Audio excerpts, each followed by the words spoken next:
They bought her a car for graduation while I had to take the bus to mine. But when the big award was announced, it went to me. She got the balloons, I got the future. Imagine standing on the precipice of your greatest triumph, a moment you fought tooth and nail for, only to realize the people who should celebrate you the most aren't there. My graduation day was a stark, brutal reminder of a lifetime of being overlooked, a painful echo of every time my sister Allison was handed a silver platter while I fought for scraps. That's exactly how it felt. My name is Jessica Parker, I'm 26, and my path to that stage was nothing like my sister's. While Allison was pulling up in her brand new car, courtesy of our parents, I was catching the city bus in my rented gown. That pretty much sums up our entire lives. Everything came easy for her. Everything was a battle for me. And the script was set so early, so firmly, that no one could have predicted how the final act of my college journey would unfold, or that when they called a name for the Chancellor's Award, it would be mine. The first time I truly felt the difference, that sharp, stinging inequality, was on my 7th birthday. Just 6 months earlier, my parents had thrown Allison an elaborate princess party with a bouncy castle and a magician. For me? Grocery store cupcakes in our backyard with a few friends. When I asked my mom why, her pat on my head and "You're not really into all that fancy stuff, Jessie. You're our practical girl" became the running theme of my childhood. Allison needed special attention, I was naturally independent. It felt less like a compliment and more like an excuse. This pattern repeated for every milestone. My 10th birthday? A bike from a garage sale. Allison, just months earlier, got a brand new one because she had trouble with balance. When Allison made the B team in middle school volleyball, my parents rearranged their schedules, taking off work early to attend every single game. When I won the regional science fair in 8th grade, a genuinely massive achievement, they couldn't make it. Allison had a dentist appointment. By the time I turned 15, I'd settled into my place. I accepted it. That summer, I got my first job at the local grocery store. Bagging items, collecting carts, I saved every single penny for clothes for the upcoming school year. Meanwhile, Allison went on a shopping spree with Mom, coming home with bags overflowing with a completely new wardrobe. Why does Allison get new clothes every season while I buy my own? I asked Dad one evening, helping him with dishes. He sighed. That familiar sound, the precursor to another explanation of inequality. Your sister struggles with confidence, Jess. The clothes help her fit in. You've always been so secure in yourself. We're proud of how independent you are. His words stung, yet filled me with a confusing pride. Was I really more mature? More capable? Or had my parents simply decided our roles and stuck to the script? High school only amplified the chasm. Allison cycled through 3 expensive hobbies: horseback riding, photography, private singing lessons. Each time, my parents funded her latest passion without question. Me? I joined the debate team in the newspaper, free activities. I worked weekends and summers, saving half for college, spending half on absolute necessities. Then senior year arrived, and with it, college applications. I'd maintained a 4.0 GPA, secured a spot as valedictorian, and won several merit scholarships. Allison had a solid B average at the same high school. During a family dinner in October, my parents dropped their college plan. We've set aside money for Allison to attend Westfield University, Mom announced, beaming. It's expensive, but we know she'll thrive with the extra academic support they offer. I waited. I held my breath. The silence stretched uncomfortably. What about my college? I finally asked, setting down my fork. My parents exchanged that look, the one they perfected over the years, that said, we'd hoped she wouldn't bring this up. Well, Jessica, Dad cleared his throat, we figured with your grades and all those scholarships you're applying for, you'd be set. Plus, you've always been so good with money. You've got that nice savings account from all your jobs. The realization hit me like a physical blow. They'd saved nothing for me. Every dollar had gone to Allison's future, while they simply assumed I'd figure out my own. So, Allison gets a free ride and I get nothing? My voice sounded small, even to my own ears. It's not nothing, Mom countered, a little too quickly. You have your scholarships, and we know how capable you are. Allison needs the extra support. College will be challenging for her. I pushed back from the table, dinner forgotten. And it won't be challenging for me? Just because I work hard and get good grades doesn't mean college will be easy or affordable. Jessica, you're being dramatic, Dad said, dismissively. We've always known you'd land on your feet. That's who you are. I spent that night researching financial aid options, tears blurring my vision as I filled out form after form. My dream school, Princeton University, where I'd been invited to apply early decision, faded into impossibility. Even with scholarships, the cost would be too high without parental support. That December, I accepted admission to State University. Their generous merit scholarship covered about 60% of tuition. I'd have to work and take out loans for the rest, plus housing and expenses. Meanwhile, Allison got her acceptance package to Westfield, complete with a college shopping spree to outfit her dorm room. The last half of senior year, I took on extra hours at work while maintaining my grades. At graduation, I delivered my valedictorian speech, spotting my parents in the audience beaming with pride, as if they'd had anything to do with my success. Afterward, they took pictures and told everyone how proud they were of both their girls, as if their support had been distributed equally. That summer before college became a stark preview of what was to come. Allison's dorm shopping involved multiple trips to home goods stores with my parents, spending thousands on decorations, supplies, and the latest laptop. For my dorm essentials? I scoured thrift stores and clearance aisles, buying only what would fit in my 2 suitcases. The contrast couldn't have been clearer. Allison was being launched into adulthood with every advantage, while I was merely being released to fend for myself. August arrived with sweltering heat as I moved into my cramped dorm room at State University. Unlike most freshmen, whose parents helped them settle in, I arrived alone with my 2 suitcases, after taking the bus from the train station. My roommate, Zoe, watched curiously as I unpacked my minimal belongings while her parents arranged her side of the room with coordinated bedding, area rugs, and decorative lights. "Are your folks coming later?" Zoe asked, arranging a collection of framed photos on her desk. "No, they're busy helping my sister move into Westfield today," I explained, smoothing my second-hand comforter over the thin mattress. I didn't mention they'd scheduled a hotel stay near Allison's campus to help her adjust for the first few days. That first week of college established the rhythm that would define my undergraduate experience. While other freshmen explored campus and attended welcome events, I secured a job at the university library that started immediately. 20 hours a week shelving books and staffing the circulation desk would barely cover my portion of room and board, not included in my scholarship. Classes began, and I approached my education with the single-minded focus of someone who knew exactly what was at stake. Every assignment, every reading, every lecture mattered, because I was paying for each minute with hours of work and future loan payments. I scheduled my classes in blocks to accommodate my work shifts, often racing across campus with minutes to spare. One October, I called home, as I'd been doing weekly. Mom answered, full of stories about Allison's first month at college. "She's joined a sorority. Can you believe it? We just sent her money for the fees." Mom gushed. "And she might change her major from business to communications. She says it suits her personality better." When she finally asked about my classes, I shared my perfect grades and growing interest in research methodologies. Mom's response was perfunctory, "That's nice, dear. You've always been good at school." Midterm season arrived with additional pressure. The library was cutting hours due to budget constraints, and I needed to find supplemental income. I picked up a weekend job at a coffee shop near campus, pushing my working hours to 25 per week. The schedule left little time for sleep, let alone the social activities that defined college for most students. Thanksgiving break brought me home for the first time since August. Allison arrived with stories of parties, new friends, and campus activities. She'd already changed her major once and was considering another switch. My parents listened with rapt attention, asking questions about her professors and classmates. When dinner conversation finally turned to me, I mentioned making the dean's list despite my crushing work schedule. Dad nodded absently while serving himself more potatoes. "That's our Jessie. Always the studious one." The real shock came when Allison unwrapped an early Christmas gift, a brand new laptop to replace the one our parents had bought her just 4 months earlier. "The old one was too heavy to carry around campus," she explained, admiring the sleek device. I thought of my refurbished laptop, with its cracked case, purchased with 3 months of grocery store paychecks during high school. Winter break continued with similar disparities. Allison received new clothes, concert tickets, and spending money for her next semester.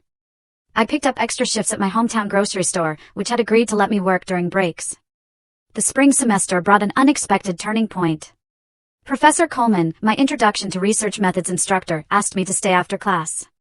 "Jessica, I've been teaching for 20 years, and I rarely see work of this caliber from freshmen," she said, handing back my research proposal with an A+ marked in red. "Would you consider applying for my research assistant position next fall? It's paid, and it would give you valuable experience."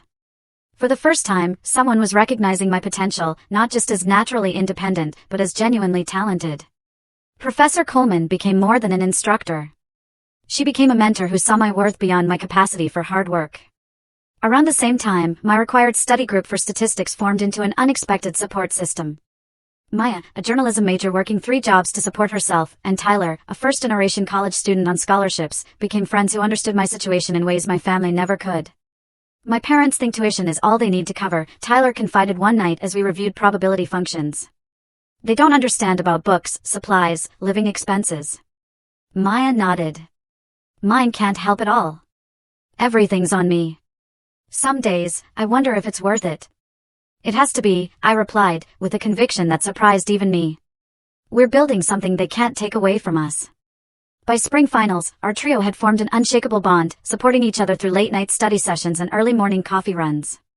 When grades posted, all 3 of us had made the dean's list, despite our demanding work schedules. The last week of freshman year, I called home with my accomplishments, dean's list, acceptance to Professor Coleman's research position, and an e-invitation to join the honors college for sophomore year. That's wonderful, Jessica, Mom said distractedly. Listen, can I call you back? We're helping Allison book her summer trip to Europe. Her art appreciation professor recommended this program in Italy, and we want to get her deposit in before spots fill up. I hung up and stared at the phone, realizing that my academic triumphs would never compete with Allison's most basic needs in my parents' eyes. The pattern established in childhood was only becoming more pronounced in our college years. As freshman year ended, I faced the summer with determination rather than disappointment. While Allison explored Italian art galleries on our parents' dime, I secured a research stipend through Professor Coleman that would allow me to stay on campus and work ahead on next year's projects. The foundation I was building might be less glamorous than my sister's European adventure, but it was mine, earned through merit rather than entitlement. Sophomore year started with a sense of purpose I hadn't felt before. Professor Coleman's research assistantship provided both income and invaluable experience analyzing data for her study on information literacy. The position came with an unexpected benefit, a small office in the research wing that I could use for studying between classes and work shifts. Meanwhile, my friend Tyler had heard through the campus grapevine about a prestigious internship at the State Department of Education. You should apply, he insisted over lunch in the crowded cafeteria. They want someone with strong research skills, and that's literally what you do every day. Those internships always go to juniors and seniors, I objected. Just try, Maya chimed in. The worst they can say is no. Against my better judgment, I submitted an application, complete with a recommendation letter from Professor Coleman. 2 weeks and 3 interviews later, I became the first sophomore ever selected for the position. The part-time role would complement my research assistantship perfectly while opening doors to potential career paths. That Thanksgiving, I arrived home with legitimate professional accomplishments to share. Surely now my parents would recognize that I was building something significant. The holiday table told a different story. Allison dominated conversation with tales of her semester abroad in Barcelona, which our parents had funded after she'd grown bored with her classes at Westfield. The Spanish lifestyle just speaks to me, she sighed dramatically. I'm thinking of switching my major to international studies. This would be her 3rd major change in less than 2 years. Each switch extended her timeline to graduation, with our parents absorbing the additional costs without comment. When conversation finally turned to me, I shared news of my internship and research position. Oh, how nice, Mom said with the same tone she'd use for a child's crayon drawing. Is that paying well? Are you able to cover your expenses? No congratulations, no pride, just practical concerns about whether I was managing financially. I had an article accepted to the undergraduate research journal, I added, hoping for some recognition of the achievement. Dad nodded. Always the bookworm. Don't work too hard, Jessie. College is supposed to be fun too. Later that night, I overheard my parents discussing Allison's request for an apartment off campus for her junior year. The dorms are too noisy for her to focus, Dad explained. If we want her to succeed, we should help her find somewhere quieter. The irony of this statement, given my perfect GPA despite working multiple jobs, felt like a physical pain in my chest. Junior year brought new challenges. My aging car, a high school graduation gift from my grandmother, broke down on the highway returning to campus after winter break. The repair estimate exceeded the vehicle's value. Could you help me with a car loan? I asked my parents during our next phone call. Just until summer, I can increase my hours at work to pay you back. The awkward silence that followed said everything. We're really stretched thin right now, Jessica, Dad finally replied. Allison's apartment security deposit was substantial, and we just had to cover her summer school tuition since she dropped those spring classes. I understand, I said automatically, though I didn't. Not really. The loss of my car meant a new reliance on the erratic campus bus system. My carefully choreographed schedule of classes and work shifts now included extra transit time, further eating into precious study and sleep hours. Sometimes the last bus would leave the library before I finished my shift, forcing me to walk 30 minutes back to my apartment in the dark. That same semester, an unexpected dental emergency depleted my meager savings. The constant stress and poor nutrition of working student life had resulted in 2 cavities requiring immediate attention. With no dental insurance, the bill hit like a physical blow. Despite these setbacks, my academic star continued to rise. Professor Coleman included me as second author on a paper published in a respected journal. My work at the Department of Education led to an expanded role with increased responsibility. The Honors College selected me to mentor incoming students. These professional and academic successes stood in stark contrast to my personal struggles. My apartment, shared with 3 other working students to minimize costs, was cramped and noisy.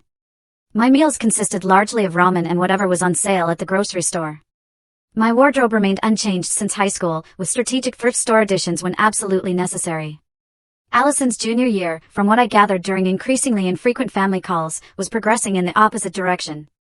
Her fully funded apartment featured brand new furniture purchased by our parents. Her 3rd major switch had been approved, resetting some of her credits and potentially adding a 5th year to her university time. She joined an expensive fitness club because the university gym doesn't have the right vibe. Another cost our parents absorbed without question. Spring break of junior year marked the breaking point in my tolerance for the disparity. I'd planned to spend the week catching up on research and perhaps getting ahead on my thesis proposal. A call from Mom changed everything. "We're all going to Cabo San Lucas for spring break," she announced cheerfully. "Allison's been studying so hard, and we thought a family vacation would be nice." "Wow, that's short notice," I replied, my stomach sinking. "When is this happening?" "Next week." "We just booked the tickets," Mom said. "Can you get the time off work?" Her question revealed how little they understood my reality. Getting time off would mean forfeiting a week's income one desperately needed. Purchasing a last-minute plane ticket was financially impossible. And studying hard for Allison meant something entirely different than my reality. "I can't afford to miss work or buy a plane ticket," I explained. "But you all enjoy the trip." "Oh." Mom sounded genuinely surprised. "Well, maybe we could help with the ticket if that's the issue?" The selective generosity stung worse than no offer at all. They could fund a spontaneous international vacation for my sister and themselves, but had denied my request for a small car loan just weeks earlier. "That's okay," I said, my voice tight. "I have research deadlines anyway." While my family sent beach selfies from Mexico, I picked up extra shifts at the library to cover an unexpected rent increase. The contrast couldn't have been clearer. My sister's stress warranted tropical recovery. Mine was simply expected as part of my existence. Senior year approached with both promise and apprehension. My academic accomplishments had positioned me well for graduate school or career opportunities, but the financial tightrope I'd walked for 3 years was fraying dangerously thin. Student loan debt loomed. My work schedule had reached maximum capacity, and the emotional toll of my family's unequal treatment had created a wound that no professional success could fully heal. Senior year began with a strange mixture of excitement and dread. Academically and professionally, everything was falling into place. Professor Coleman had recommended me for the department's highest honor, the Outstanding Research Contribution Award. My internship at the State Department of Education had converted to a paid fellowship with flexible hours. Graduate schools were sending recruitment materials, impressed by my research publications and perfect GPA despite my heavy work schedule. On the personal front, however, the fault lines in my family relationships were cracking wider each day. It started with a seemingly innocent family group text in September, planning Allison's graduation celebration for May. "Thinking of renting the lake house for the weekend. Save the dates, May 15th, 2017, Mom wrote. I stared at my phone screen, a cold feeling spreading through my chest. My own graduation ceremony was scheduled for May 16th. Not once had anyone asked about my graduation plans or mentioned celebrating my achievement. "My graduation is on the 16th, I texted back. 3 hours passed before Dad replied. "Oh, is that the same weekend? Let me check Allison's schedule again." The next day came the follow-up, confirmed. "Allison's ceremony is at 10 a.m. on Saturday the 16th. Is yours later? Maybe we can make both." The maybe hung in the air like a verdict. For years of unequal treatment distilled into a single word that made it clear whose milestone mattered more. "Mine is at 2 p.m., I responded, then silenced my phone. October brought midterms, and with them, an unexpected dinner invitation from my parents. They were visiting Allison for her school's parents' weekend and suggested meeting halfway for a meal. Curiosity, more than optimism, prompted me to accept. The restaurant was upscale, the kind I never entered on my student budget. Allison arrived sporting designer clothes and a fresh haircut. My parents beamed as we were seated, and I steeled myself for the usual dynamic. The bombshell dropped over appetizers. "We have exciting news," Mom announced, reaching for Dad's hand. "We've placed a deposit on a graduation gift for Allison, a new car. The dealership is holding a red Audi A3. Exactly what she's always wanted." Memories flashed through my mind, the time I'd asked for help with textbooks sophomore year and been told finances were tight, the dental work I was still paying off in monthly installments, the countless bus rides in rain and snow after my car died. "That's quite a gift," I managed to say, my voice steadier than I felt. "Well, she's worked so hard," Dad explained. "And she'll need reliable transportation for job interviews." I bit back the obvious response, hadn't I worked hard too? Wouldn't I also need transportation for my future? "Actually," Allison interjected, "I'm thinking of taking a gap year before job hunting. Maybe travel through Southeast Asia, find myself a bit before settling down." My parents nodded as if this were perfectly reasonable. Another year of financial support, another experience funded without question. "What about you, Jessica? Any big plans after graduation?" Dad asked, as if just remembering I was also completing my degree. "I've received 3 job offers," I replied. "And acceptances to graduate programs at Columbia and Stanford, with scholarships. I'm weighing my options." "Always the academic," Mom said, with that familiar dismissive tone. "Just don't get so caught up in work and study that you forget to live a little." The irony was breathtaking. My achievements, despite every obstacle, were reduced to some character flaw, while Allison's mediocre performance, with every advantage, was celebrated as a deserving reward. November brought the final confirmation that I would be attending graduation alone.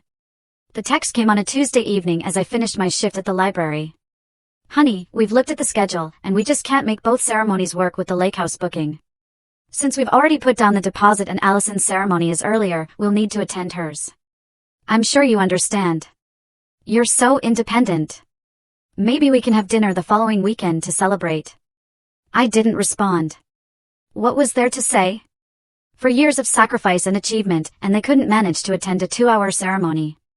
The message was clear, Allison's mediocre completion of a fully funded education mattered more than my magna cum laude graduation, achieved entirely through my own efforts. That night, in my apartment, the dam finally broke. I sobbed into my pillow, releasing years of hurt, disappointment, and anger. My roommates were out, leaving me mercifully alone with my breakdown. When the tears finally subsided, I called the one person who had consistently valued my worth. "Maya, they're not coming to my graduation," I said when she answered. "Those absolute jerks." Maya responded without hesitation. "Tell me everything." I poured out the whole story, including the car, the lake house, and the casual dismissal of my ceremony. "Jessica," Maya said when I'd finished, "I need you to hear something important. Your parents' failure to see your worth doesn't diminish it. Their blindness doesn't make your light any less bright. But it shouldn't still hurt this much," I whispered. "Of course, it hurts. They're your parents. But look at what you've built without them. You've earned every single thing you have.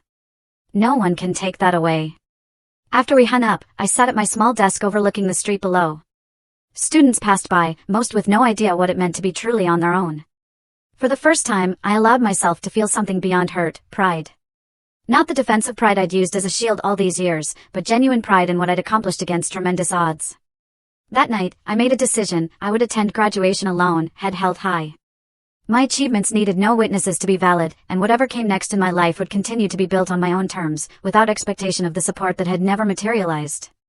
December brought final exams and an unexpected email from the Dean of Students' office requesting a meeting. Concerned it might relate to my financial aid or graduation status, I rearranged my work schedule to attend. "Jessica Parker," Dean Whitman smiled as I entered her office. "Please have a seat. I've been looking forward to meeting you." Confused, I sat across from her desk. "Is there a problem with my graduation application?" "Quite the opposite," she replied. "Your name has been submitted for a special recognition at commencement. Before we announce it, I wanted to meet with you personally." My confusion must have shown on my face because she continued. "Every year, the university selects one graduating senior for the Chancellor's Award for Excellence and Perseverance. It's our highest honor, given to a student who exemplifies extraordinary achievement in the face of significant challenges. I didn't apply for any award, I said. You are nominated by several faculty members, led by Professor Coleman. Your story is remarkable, Jessica. Working multiple jobs while maintaining perfect grades, publishing research as an undergraduate, and doing it all without family financial support. She paused. The committee was unanimous in selecting you. The recognition I'd never received from my family was coming from my academic community instead. The irony wasn't lost on me. There's more, Dean Whitman continued.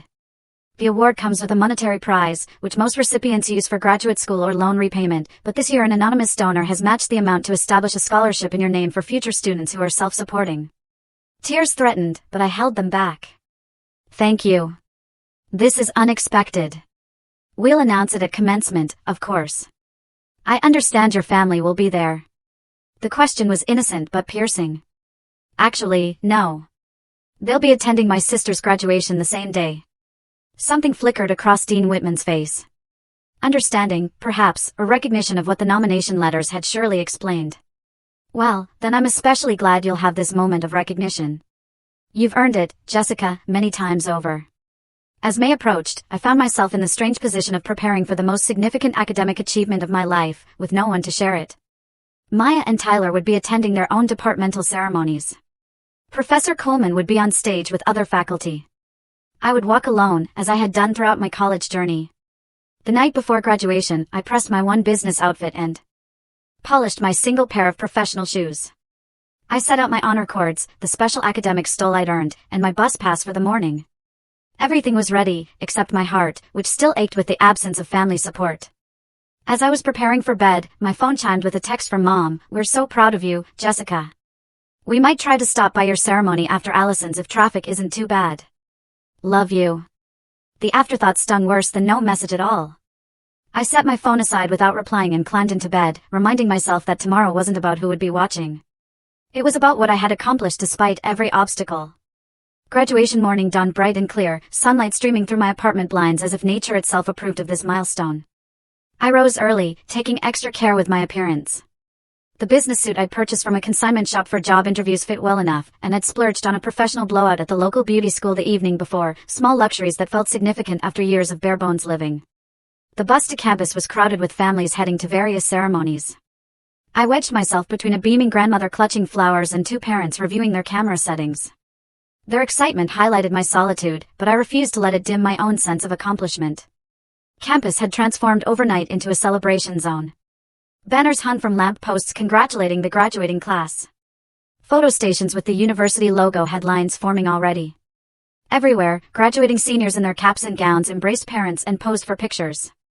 I collected my rented regalia from the distribution center and carefully put it on in a restroom. The black gown, honor cords, and cap transformed me outwardly into what I already was inside, a graduate who had earned every thread through perseverance. Jessica! There you are! Professor Coleman's voice cut through the crowd. She hurried over, resplendent in her own academic regalia. I've been looking everywhere for you. I just got here, I explained, adjusting my cap. She studied me with a knowing look. No family yet? I shook my head. They're at my sister's ceremony. They might stop by later, but I'm not counting on it. Professor Coleman's expression softened.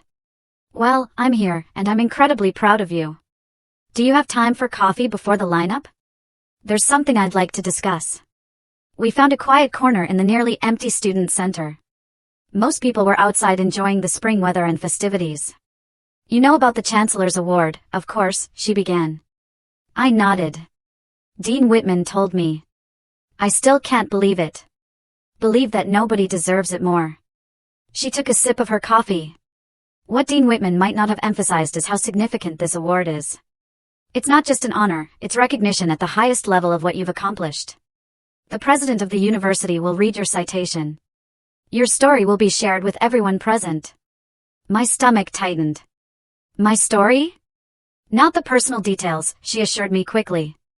Just the fact that you worked your way through college independently, maintained perfect grades, contributed to published research, and secured prestigious jobs and graduate school offers. The thought of having my situation broadcast to thousands of attendees and their families was uncomfortable. I'd kept my financial struggles and family dynamics largely private throughout college. I know that look, Professor Coleman said gently. You're worried about being exposed or pitted. But Jessica, what you've done isn't something to hide. It's something to celebrate. You're an inspiration to every student who's struggling to make it on their own. Her words shifted something in my perspective. Perhaps my journey wasn't just a series of personal hardships, but a testament to what was possible with enough determination. The other thing, she continued, is that several department chairs and university benefactors have specifically asked to meet you at the reception. Your reputation has spread beyond our department. These connections could be invaluable for your future. For so long, I'd focused on simply surviving my undergraduate experience, making enough money, maintaining my grades, keeping my scholarships. The idea that my struggles might actually be launching me toward exceptional opportunities hadn't fully registered until now. Thank you, I said finally, for everything. For seeing my potential when my own family didn't. Professor Coleman reached across the table and squeezed my hand. You made yourself impossible not to see, Jessica. That's the most remarkable thing about you. We parted ways an hour before the ceremony, Professor Coleman to join the faculty procession and I to line up with my fellow graduates. The quad had transformed into an orderly chaos of black-robed students finding their places according to college and major. As I took my position, my phone vibrated with a text from Mom, Allison's ceremony running long. Doubt we'll make it to yours. Take pictures for us. So proud. The expected disappointment came, but it felt different now, distant, as if it belonged to a past version of myself. Today wasn't about their absence, but about my presence, my achievement despite every obstacle. The music began, and our procession moved forward into the main arena where thousands of family members waited. I scanned the crowd briefly, a reflexive action rather than real hope. As expected, no familiar faces appeared among the cheering spectators. Once seated, I listened as the university president welcomed everyone and spoke about the significance of this transition from student to graduate. Distinguished alumni delivered inspirational messages. Various deans presented their college's graduates. Then came the special awards portion. My heart raced as the university president returned to the podium. Each year, the university bestows its highest honor, the Chancellor's Award for Excellence and Perseverance, upon one exceptional graduate who exemplifies extraordinary achievement in the face of significant challenges, he announced. This year's recipient maintained a perfect 4.0 GPA while working multiple jobs to finance her education entirely independently. She published research in prestigious journals as an undergraduate, secured competitive fellowships, and has been accepted to top graduate programs with scholarships. Ladies and gentlemen, I am honored to present the Chancellor's Award to Jessica Parker. The audience erupted in applause as I made my way to the stage, conscious of every step, every breath. This moment felt surreal, as if happening to someone else. The president shook my hand and presented me with an engraved crystal award and certificate. Miss Parker will share a few words, he announced, gesturing to the microphone. I hadn't prepared a speech, not expecting to address the crowd. But as I looked out at the sea of faces, the words came naturally. Thank you for this honor, I began. My journey through college has taught me that education is precious precisely because it isn't easy. Every class I took, every assignment I completed, every early morning and late night represented a choice to invest in myself. When easier paths were available. To any student facing obstacles that seem insurmountable, I want you to know that your struggles don't define you, they refine you. I paused, suddenly aware of movement at the back of the arena. People finding late seats, I assumed, and continued. I'm grateful to the professors who saw my potential and pushed me to reach it, particularly Professor Coleman, who showed me what academic mentorship truly means. I'm grateful to the friends who became family when blood relatives couldn't be present. And I'm grateful to this university for creating a space where determination can overcome disadvantage. The president stepped forward again. In addition to this recognition, I'm pleased to announce the establishment of the Jessica Parker Perseverance Scholarship, which will support future students who, like Miss Parker, are financing their education independently. This scholarship ensures that her legacy of determination will benefit generations to come. As I returned to my seat amid continued applause, I noticed 3 latecomers being ushered to seats along the aisle, my parents and Allison. Their expressions registered shock as they looked from me to the stage and back again, clearly trying to process what they had just witnessed. They hadn't expected to enter during my moment of triumph, to see their neglected daughter being celebrated by thousands, while they scrambled for seats. Our eyes met briefly. In my parents' faces, I saw confusion mixed with something else. Perhaps the first genuine recognition that they had underestimated me all along. Allison's expression was easier to read, pure surprise, with an unmistakable edge of jealousy. I turned away, focusing instead on the ceremony continuing around me. Their presence or absence no longer defined this moment. I had built something they could neither take credit for nor diminish. For perhaps the first time in my life, I felt truly and completely free of the need for their approval. The remainder of the ceremony passed in a blur of emotions. When my name was called again to receive my diploma, the audience's applause seemed to linger longer than for other graduates. As I crossed the stage, I caught sight of Professor Coleman among the faculty, her face alight with pride. After the ceremony ended and graduates dispersed to find their families, I made my way to the department reception alone, the crystal award tucked carefully in my bag. I had just enough time before my evening library shift to make an appearance, thank my professors, and slip away. I never expected to be intercepted by my family near the reflecting pool. "Jessica?" Mom called, waving frantically. "Wait up." I paused, watching them hurry toward me, still processing what had happened. "Why didn't you tell us about the award?" Dad demanded without preamble. "We would have made arrangements to be here from the beginning." The old Jessica might have apologized, might have minimized the achievement to ease their obvious discomfort. The woman I'd become simply stated the truth.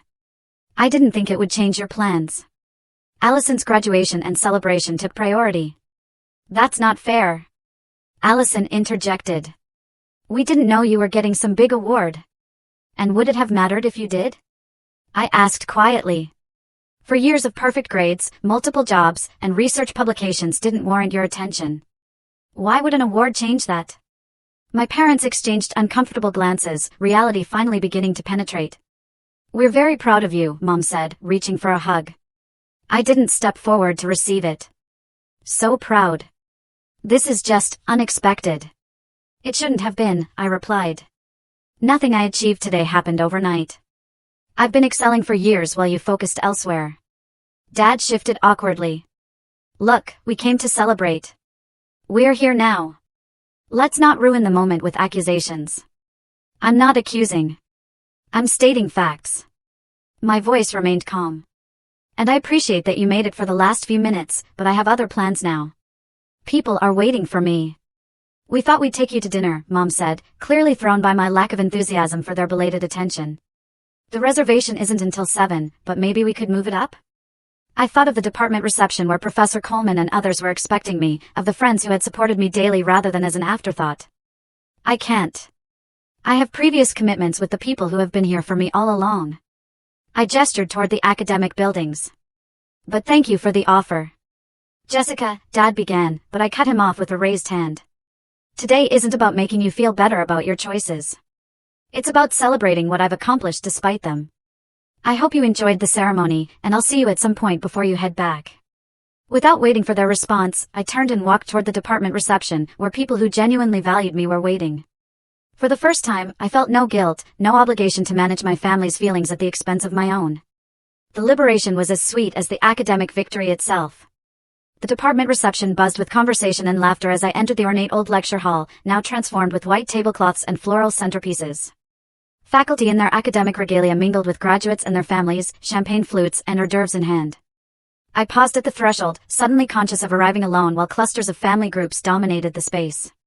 "Jessica! Over here!" Professor Coleman waved from across the room, where she stood with the department chair and several well-dressed older people I didn't recognize. Making my way through the crowd, I felt eyes following me. Whispers of "That's her" and Chancellor's Award trailed in my wake. The recognition felt strange after years of working invisibly in the background. "Here she is." Professor Coleman beamed as I reached their circle. "Jessica, I'd like you to meet Dean Harrison and these distinguished alumni who've been very interested in hearing about your work." The next hour passed in a whirlwind of introductions, questions about my research, and discussions of my future plans. These strangers engaged with my academic journey with more genuine interest than my family had shown in 4 years. A prominent alumna who ran a major research foundation pressed her business card into my hand with instructions to call about summer positions. The Dean of Graduate Studies mentioned scholarship opportunities one hadn't known existed. "You've made quite an impression," Professor Coleman murmured during a brief moment alone by the refreshment table. "That was Victoria Chin who gave you her card. Her foundation funds some of the most innovative research in our field." "I never expected any of this," I admitted, overwhelmed by the sudden rush of opportunities. "Get used to it," she smiled. "Excellence is magnetic, especially when it's achieved against the odds." As the reception continued, I caught glimpses of other students with their proud parents. Under normal circumstances, the sight might have triggered familiar pains of longing. Today, surrounded by professional connections and academic mentors who valued my achievements, the absence felt less acute. The reception was winding down when Professor Coleman touched my elbow. "There's someone else who asked to meet you. The donor who funded your scholarship." She led me to a quiet corner where an elegant older woman waited. "Jessica, this is Dr. Eleanor Wright, class of 1978. Dr. Wright, our Chancellor's Award recipient, Jessica Parker." The woman extended her hand with a warm smile. "It's a pleasure to finally meet you, Jessica. I've heard so much about your journey." "Thank you for your generosity," I said, shaking her hand. "The scholarship will make a tremendous difference for students like me. That's precisely why I wanted to establish it." She gestured to two nearby chairs. "Do you have a moment to talk?" As Professor Coleman excused herself, Dr. Wright and I sat down. "I was you 47 years ago," she began, without preamble. "Working multiple jobs to put myself through school while watching my brother receive every advantage. The details differ, but the story remains remarkably similar. The unexpected connection caught me off guard." "How did you handle it?"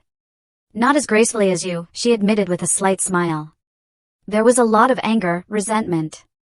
It took years of therapy to understand that the disparity wasn't about my worth, but about my parents' limitations. They simply couldn't see beyond their own biases and expectations." "Did they ever recognize what they'd done?" I asked, the question escaping before I could consider its presumption. Dr. Wright nodded slowly. "Eventually.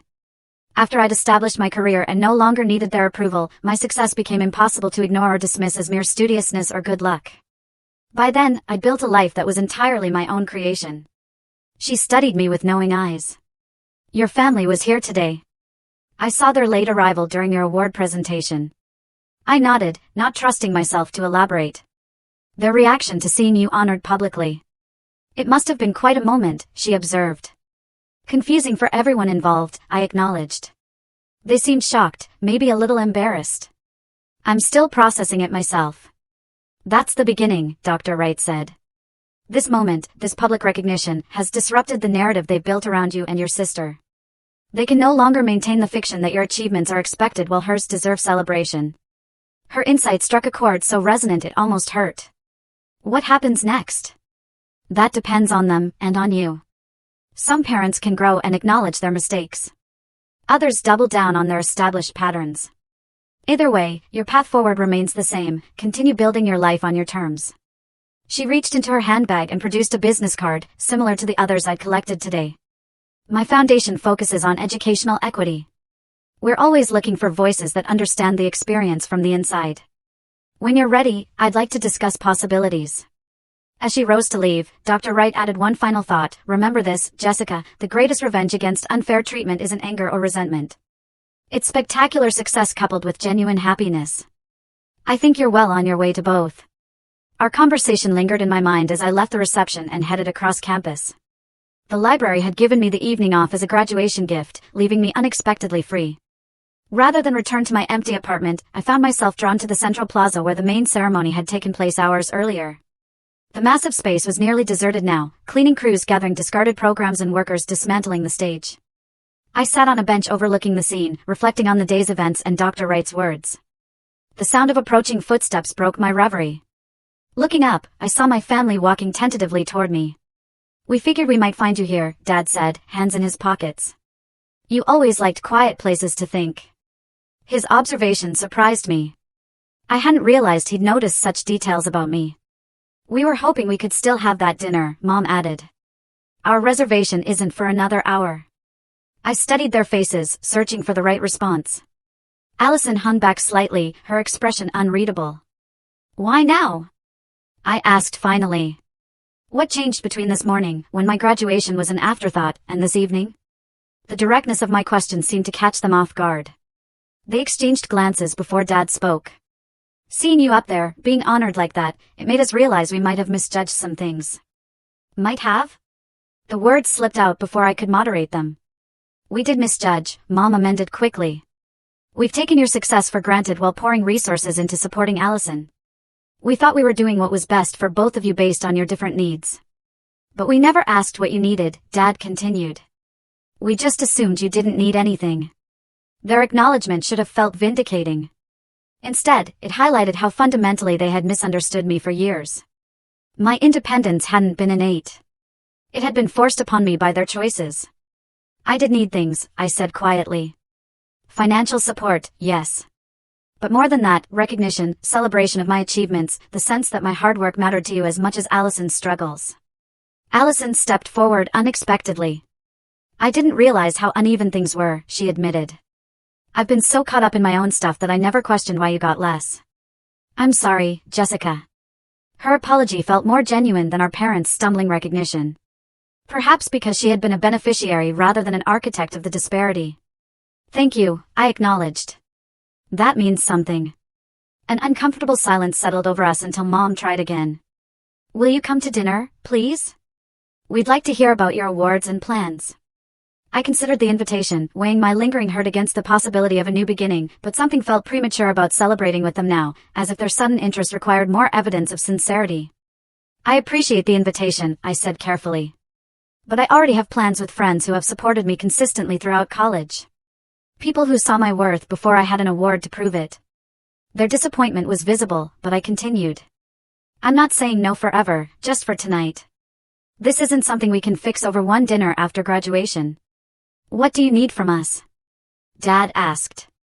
And the simple question, perhaps the first time he'd ever asked it, caught me by surprise. Time, I answered honestly. And consistency. If you're genuinely interested in my life and achievements now, show me over time, not just today, when it's been publicly validated. They nodded slowly, absorbing the boundary I'd established. We're proud of you, Mom said, the words sounding more genuine than when she texted them earlier. Truly proud, and we'd like a chance to do better. I'd like that too, I acknowledged. But it will take more than words. As they turned to leave, Allison hung back for a moment. For what it's worth, she said quietly, watching you up on that stage today was amazing. You earned every bit of that recognition. Her words, perhaps the first unqualified admiration she'd ever expressed toward me, landed softly. Thank you, Allison. I watched them walk away, feeling neither triumph nor bitterness, but something more complex, the beginning of a separation between my self-worth and their recognition of it.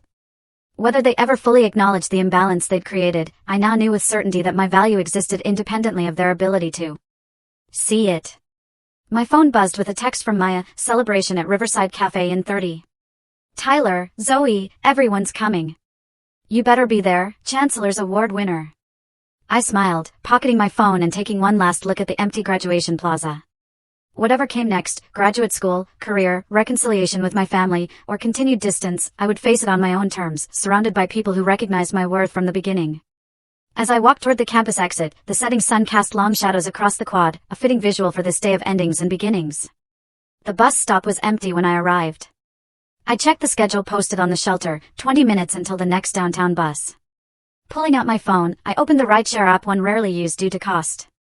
Today, I decided, was worth a small splurge. I had places to be, and people waiting for me, people who had chosen to be my family when biology had fallen short.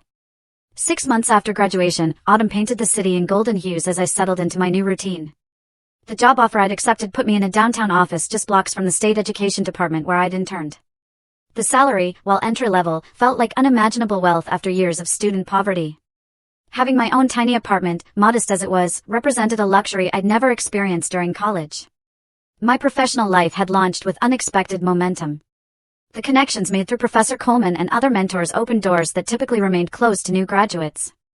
Dr. Wright's Foundation had offered me a position on their Young Professionals Advisory Board, providing both networking opportunities and a modest stipend to supplement my income. The contrast between my current stability and the precarious balancing act of my college years sometimes felt surreal. No more rushing between multiple jobs. No more calculating whether I could afford both textbooks and groceries in the same week. The constant, background anxiety of financial insecurity had diminished, though not completely disappeared. Some survival habits were hard to break. My relationship with my family remained complicated. True to their graduation day promises, my parents had made initial efforts to acknowledge the imbalance of the past. They sent occasional texts asking about my work. They remembered my birthday with an actual gift rather than just a phone call. Small steps, but noticeable ones. Allison and I had established a cautious, direct relationship, independent of our parents. Monthly coffee meetings allowed us to discover each other as adults, rather than as competitors for family resources and attention. Her post-graduation travels had been shortened by financial reality when our parents finally established some boundaries around their support. I'm looking for a job now, she told me during our last meeting. Mom and Dad are still helping with rent, but they said it's time I covered my other expenses. The admission had filled me with complicated emotions, vindication that our parents were finally requiring some self-sufficiency from her, but also sympathy for the adjustment she faced after years of complete support. It's overwhelming at first, I'd acknowledged. But you adapt faster than you'd expect. How did you do it? She'd asked, genuine curiosity in her expression. All of it, I mean. The jobs, the perfect grades, everything. One day at a time, I'd answered. And with no other option, you find strength when necessity demands it. These conversations with Allison represented the beginning of a relationship built on mutual respect rather than the assigned roles we'd played throughout childhood. Whether it would develop into genuine closeness remained uncertain, but the possibility existed where it hadn't before. With my parents, progress came more slowly. The patterns established over 2 decades couldn't be undone in months. Their first visit to my new apartment had been revealing. They'd brought housewarming gifts and awkward enthusiasm, clearly trying to demonstrate interest in my independent life. Yet old habits emerged in subtle ways, questions about when I might find a more prestigious position, suggestions about decor that reflected their tastes rather than mine. "We are so proud of how you've landed on your feet," Dad had said while inspecting my modest living room. "Always knew you would, of course." The comment had triggered a familiar sting. The suggestion that my success was inevitable, rather than hard-won. This time, however, I'd found words for the feeling. I didn't land on my feet by accident, I'd responded calmly. I built this life deliberately, choice by choice, sacrifice by sacrifice. Nothing about it was guaranteed or easy. His momentary discomfort had given way to thoughtful consideration. "You're right," he'd acknowledged finally. "We've taken your accomplishments for granted. I'm trying to do better with that." The admission, small as it was, represented progress. Not the complete reckoning I might have once craved, but a step toward mutual understanding. At the suggestion of Dr. Wright, I'd begun working with a therapist specializing in family dynamics. Those weekly sessions provided space to process years of disparate treatment and its impact on my self-worth. I learned that while I couldn't change my past, I could reshape its meaning and influence on my present. "The patterns in your family weren't your fault," my therapist often reminded me. "But healing from them is your responsibility." That healing took various forms. Some days, it meant establishing clear boundaries around family interactions. Other days, it involved acknowledging the grief for the parental support I'd never received. The hardest work came in separating my sense of value from external validation, recognizing that my worth existed independently of anyone's ability to see it, even my parents. The most unexpected aspect of healing came through mentoring. The scholarship established in my name had selected its first recipient, a brilliant sophomore working 3 jobs to finance her education. Our monthly meetings to discuss her progress became a highlight of my schedule. In supporting her journey, I found myself reclaiming pieces of my own experience, transforming them from wounds into wisdom. "How do you deal with the unfairness?" she'd asked during our most recent conversation, watching other students get everything handed to them while you work yourself to exhaustion. The question had struck at the heart of my own ongoing healing process. "The unfairness doesn't disappear," I told her honestly. "But its power over you can. When you build something entirely your own, brick by painful brick, no one can ever take credit for it or take it away from you. There is freedom in that, even when it comes at a high cost." Her nodding response had reflected understanding beyond her years. In helping her navigate her challenges, I was continuously reinterpreting my own. Perhaps the most profound shift came in recognizing that the hardships I'd faced had shaped me in ways I wouldn't trade. The self-reliance, work ethic, and resilience forced upon me by circumstance had become strengths I now claimed by choice. The unfair treatment that might have broken me had instead forged something unbreakable. That realization didn't excuse my parents' favoritism or erase the hurt it had caused, but it allowed me to carry that history differently. Not as a burden of resentment, but as testimony to my capacity to thrive despite obstacles. Last weekend, I'd returned to campus for a small ceremony honoring scholarship donors and recipients. Professor Coleman had joined me, our relationship evolving from mentor-student to genuine friendship. We'd walked familiar paths, reminiscing about late nights in the research lab and celebrating how far I'd come. "Do you know what I admire most about your journey?" she'd asked as we passed the library where I'd spent countless hours working and studying. "My stubborn refusal to quit?" I'd suggested with a smile. "Your ability to transform pain into purpose," she corrected. "Many people experience unfairness. Few use it to create something beautiful, not just for themselves, but for others." Her observation had captured precisely what I was still learning, that the greatest freedom from past wounds comes not just from healing them, but from repurposing them into foundations for growth. As the scholarship reception ended, I'd watched my recipient chatting animatedly with faculty members, her confidence growing visibly with each interaction. In her determination, I saw echoes of my younger self, but with one crucial difference: she wasn't completely alone in her journey. The support structure I'd never had was now taking shape for her and others who would follow. That night, back in my apartment, I'd written in my journal about the full circle moment. The entry concluded with words that felt like both an ending and a beginning. Perhaps this is the most powerful response to unfair treatment, not just to overcome it personally, but to ensure it stops with you. To transform the painful pattern into its opposite. My parents' favoritism taught me the wrong lesson about my worth, but the right lesson about what truly matters in life. Not what's handed to you, but what you build yourself. Not what you're given, but what you give. Not the approval you seek from others, but the standards you set for yourself. This journey of healing remains unfinished. Some days, the old hurt resurfaces unexpectedly. Some family interactions still activate patterns established in childhood. But the difference now is that I recognize these triggers without being defined by them. The story of my life is no longer primarily about what was withheld, but about what I've created in its absence. If there's one truth I've learned through all of this, it's that our most painful experiences often contain our most powerful gifts. Not because the pain itself has value, but because overcoming it reveals strengths we might never have discovered otherwise. The unequal treatment that once defined my family story has become just one chapter in a much larger narrative I'm writing for myself. One choice, one day, one act of creation at a time.